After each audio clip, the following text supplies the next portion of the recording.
I'm a professor of interface and UX design, and that means that all my work is about what we do with computers and what computers do with us. And today I want to speak to you about artificial intelligence. And to be very honest, when it came into our lives, I was surprised. All of a sudden, it changed how we interact with computers. Everything is different now, and this change keeps going on so fast, right? On the one hand, it's fascinating. It's like a snowflake, really. If you look at it, wow, there's so much to discover, so much complexity.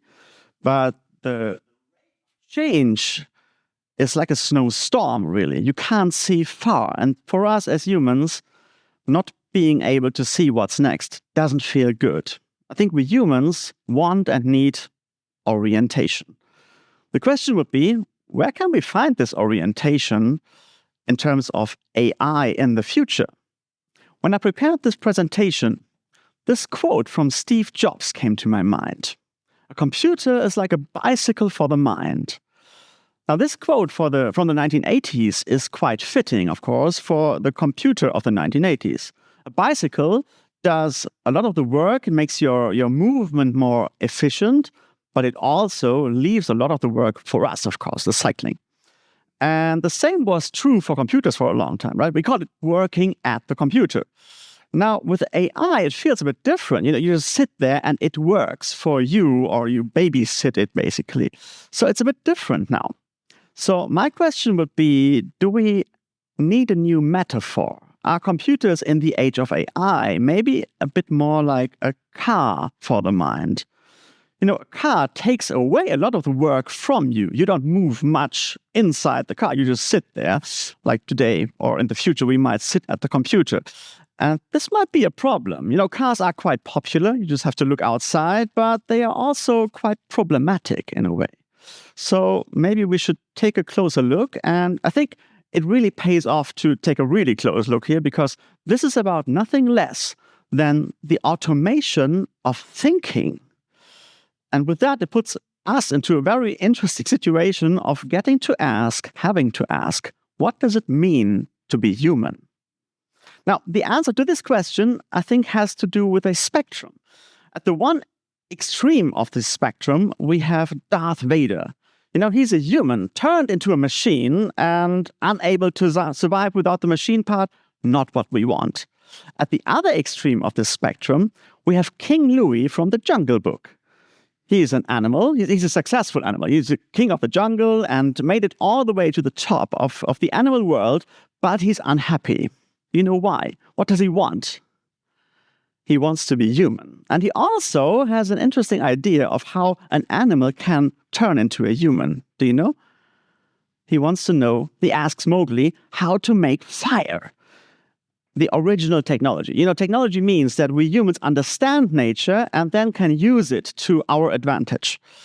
And that's Louie's idea. Louie thinks, okay, it's technology that makes the difference from animals to humans. Okay, so maybe we can understand this spectrum as guardrails. We don't want that extreme, we don't want this extreme. And maybe also as a choice, we can make. But I think if we want orientation for a future with AI, we need more.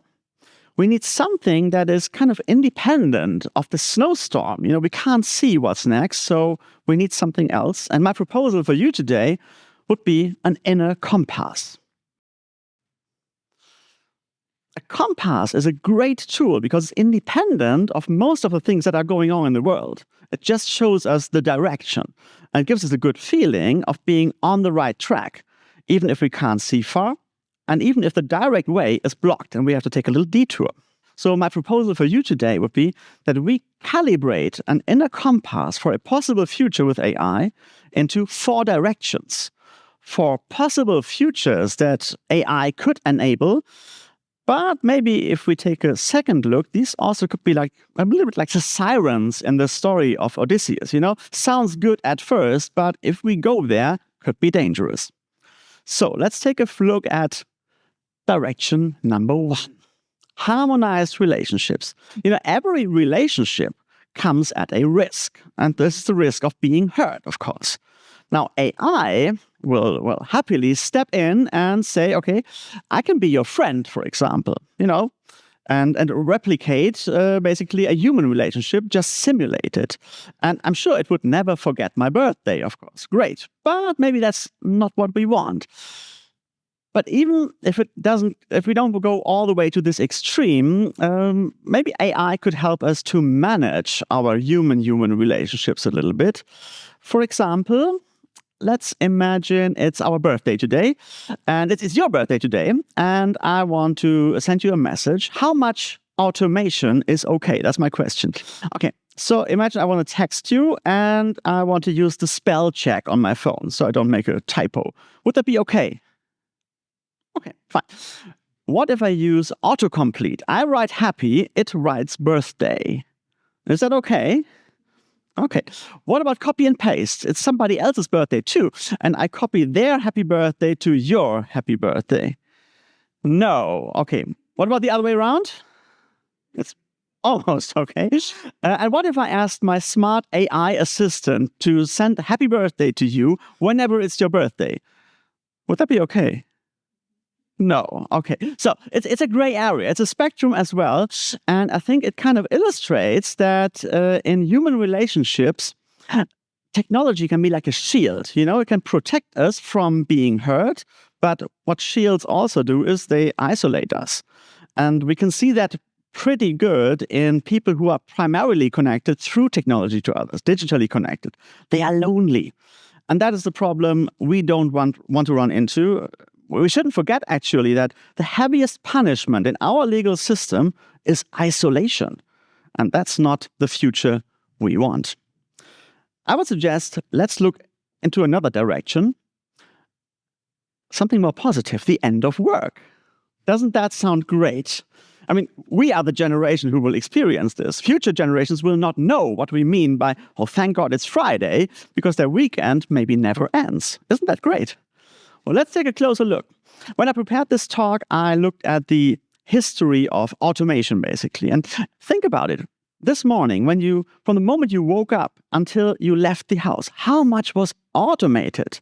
The alarm clock, warm water under the shower, coffee or tea, and we don't do much. If Louis would ask me, how do you make fire? Okay, maybe I saw it on the internet, but I can't do it because so much is automated. Humans are great at automating things. In fact, I looked at the history of automation and saw that the pyramid of needs, humans basically automated it from the bottom up. Safety and warmth and cleanliness, then maybe food, communication. There's always been something left for us to do, and that is self-expression.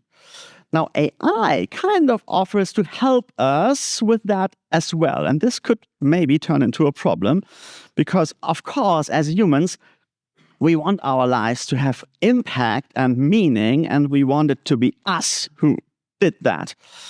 And we want to stay, and we should stay in control. And that reminded me of a project that one of our exchange students, Elizabeth Bradford at the University of Wuppertal in the industrial design class did, and I want to show it to you. This conceptualized a dimmer for artificial intelligence, and you can tune how smart you want it to be. So you can say, I want it to dump tool. It shouldn't be that smart. And then use more smartness so you can turn it up a little bit. Or maybe something on eye level. I work with you. Or like on a plane, you work, I just take the responsibility. Or even more.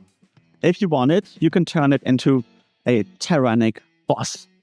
Great. Or you can turn it on. Yeah. So very simple idea, but I think it makes a strong point, and that is we humans should stay in control. I think that's a good thing to have in the future. And let's not forget, the big advantage of cars compared to horses is that a car doesn't sleep, it doesn't eat unless it works. A car is dead. And that's great. We don't want living cars. And it also means that automation often means killing something. And sometimes, often in a good way, but let's not automate away the things that we want to be proud of later, that we want to leave in the world, and so on. So I think the end of work might be something that is also not something we want to follow through all the way to the end, right? I hope we have a good direction left. We have 2 more. Let's look at number 3. Infinite knowledge. We'll never be stupid again. Now that must be good, right? Okay, let's take a look. There's an interesting parallel between how we humans consume information and how we consume food. Historically, we've been hunter-gatherers for food very long. We've then cultivated food, and then we've industrialized food. And then sometime in the 80s or so, we ended up in the fast food age, right? Now with information, we've been hunter-gatherers for information for a very long time too. Then we cultivated written word and so on. We industrialized information. And maybe today, are we in the fast food age of information consumption? Think about it. How often do we consume, heavily pre-processed nuggets of information, and how fast we are hungry again? So I asked myself, what would be the equivalent of, maybe of proteins in information? Is that truth maybe? It's hard to digest, but very important as the fundament. Is fiction maybe the equivalent of fat? Tastes good, but it's useless and kind of gets heavy over time. Maybe confirmation is something like sugar. Maybe attention is the calorie of information.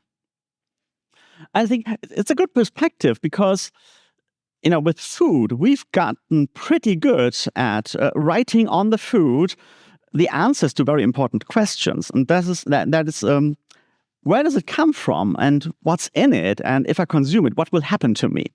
And I think we should think about the same for information, because what threatens us is mental obesity. And I don't want to live in a world in which that is the normal way, basically. So what I do against it is I like to carry with me some tough nuts to crack, some things that I think about, and, I have to work for it, and it's not comfortable, but it keeps me mentally not obese, I hope. So that's direction number 3, infinite knowledge. All 3 directions we looked at so far had one thing in common, and that is they were comfortable. That is not true for the 4th direction, and this is what I call a new freedom. This is also the direction I kind of calibrated my own personal inner compass towards, and I want to show it to you. It's very simple. There are some things that I will happily outsource to the AI and automate, like my tax report. I don't want to do my tax report. It can do it for me. But there are some things that I want to do myself and think myself, like preparing this presentation, for example. It's about the relationship to you as the audience. It's about the work. It's something I want to do myself. I want to look back at it and maybe one day think, okay, this is what I left in the world. If I die one day, it's fine. And also it's about the thinking. I want to do it myself. And when I consume information, think about, okay, how would this fit into my talk, for example? So this direction also has, like the others, a flip side, and it's called responsibility. Just like choosing the right vehicle, it's like choosing the right computational interaction, maybe. We wouldn't go on a family holiday with just a bike. And also a nice Sunday afternoon stroll through the forest, we wouldn't do in the car, right?